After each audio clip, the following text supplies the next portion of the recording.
Alors, gloire à Dieu. Je vais vous témoigner un petit peu de l'expérience que j'ai faite pendant mes vacances en Corse. Alors, tout simplement, comme tout chrétien, je pense qu'on part avec des idées un petit peu précises dans nos cœurs.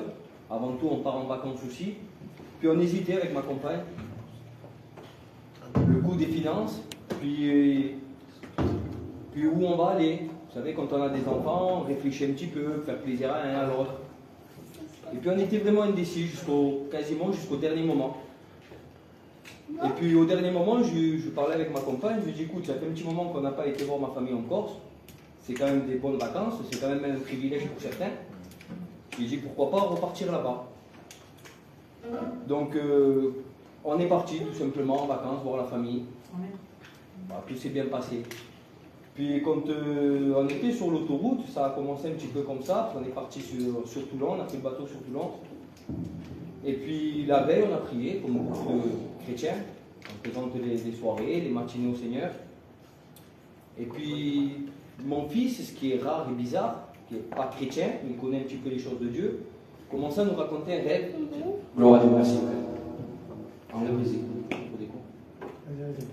Donc voilà, donc je reviens un petit peu à ce que je disais. Donc comme tout chrétien, on prie, on présente les matinées, bien souvent les soirées au Seigneur. Et puis franchement, cette matinée-là, on est parti un petit peu à la va-vite, très tôt le matin. Et mon fils, il nous raconte un rêve, ce qui n'est jamais. Il n'est pas du tout chrétien, bon, il est jeune, il n'a que bientôt 17 ans. Mais il connaît les choses de Dieu puisqu'il nous voit faire chez nous. Amen. Et puis il commençait à me raconter un rêve le matin même dans la voiture, donc j'étais à l'écoute. Il me disait un petit peu qu'il a été un petit peu perturbé dans son rêve. Oui, non. Alors on ne porte pas vraiment attention. Moi pour ma part, je ne faisais pas vraiment attention, mais j'étais un peu à l'écoute. Et là il me parlait un petit peu, si je pourrais dire ça comme ça, parce que je ne veux pas être maladroit, l'enfer et le paradis. Donc je l'ai laissé finir. C'était un rêve qui semble un petit peu banal. Un rêve tout simplement qui voyait l'enfer, ce qui est quand même important de le préciser. Et puis le paradis. Et là, on a commencé à parler de Dieu dans la voiture. J'ai commencé à lui expliquer avec mes mots, ma petite capacité, lui expliquer un petit peu ce que Dieu fait dans les cœurs et l'importance justement de venir à Dieu. Amen. Donc la route s'est passée, on a pris le bateau, on est arrivé là-bas, je ne vais pas être long. J'ai beaucoup de familles à moi qui sont là-bas et qui sont malheureusement aujourd'hui, sont partis un petit peu de la main du Seigneur. Ils ne vont plus trop aux réunions, ou pour ne pas dire jamais. C'est des chrétiens qui connaissent le Seigneur.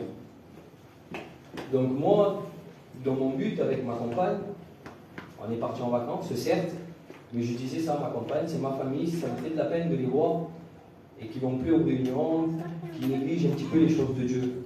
Avec les temps qu'on vit, je comment c'est possible. Et puis, pour ne pas être long, je commençais un petit peu à prier seul dans mon coin et un petit peu avec ma femme aussi. Amen. Et on a commencé à parler, témoigner de l'amour de Dieu. Amen. Sans rentrer dans des détails vraiment, mais on commençait à parler un petit peu de l'amour du Seigneur. Et puis petit à petit, le Seigneur connaît les cœurs. Il commençait à travailler leur cœur et bien évidemment, moi je ne le savais pas. En tous les cas, il ne me le disait pas. Et puis, là, les jours sont passés. Puis je ne les lâchais pas, j'allais les chercher pour aller aux réunions. J'ai mon oncle qui a une église là-bas.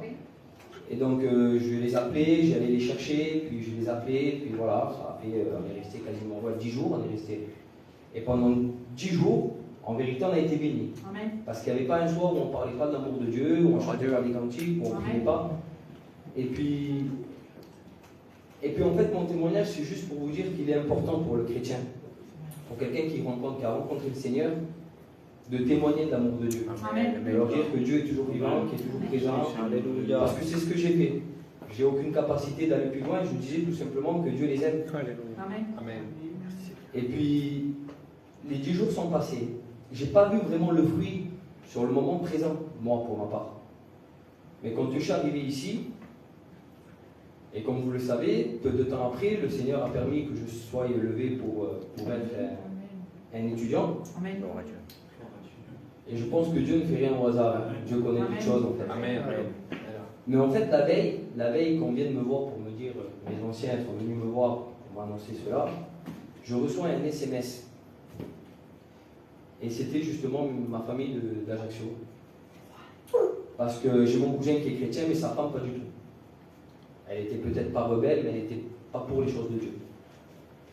Et puis, dans le message, que j'ai gardé d'ailleurs, parce que ça m'a fait tellement plaisir, il me disait, depuis que tu es venu,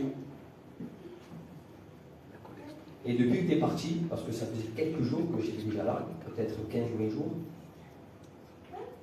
ma femme me demande tous les jours d'aller aux réunions. Amen. Alors je remercie le Seigneur pour moi, c'est le témoignage. Pas parce que j'ai du mérite, qu'on soit bien d'accord, parce que nous, j'ai rien fait de spécial à part leur dire que Jésus les aimait, comme beaucoup d'entre vous le font, je suppose. Amen. Mais voilà, le Seigneur a un plan pour chacun d'entre nous. Amen. Il se sert de qui il le veut. Moi, il s'est servi peut-être de moi, mais voilà, il peut se servir de qui il veut en fait. Et ce soir, c'est un petit mot, si le serviteur le permet, c'est un encouragement. Amen. Un encouragement, parce que bien souvent, on néglige ces petites choses. On a l'impression que les gens ne sont pas à l'écoute. Ça m'est arrivé, pour ma part, de me sentir pas à l'écoute. Mais en vérité, le Seigneur, c'est lui qui agit. Amen. Voilà, alors je remercie le Seigneur pour cela. Je vous encourage à faire de même. Amen. Et de continuer sur le chemin que Dieu a préparé pour chacun d'entre nous. Amen. Que Dieu vous bénisse. Amen. Amen. Amen.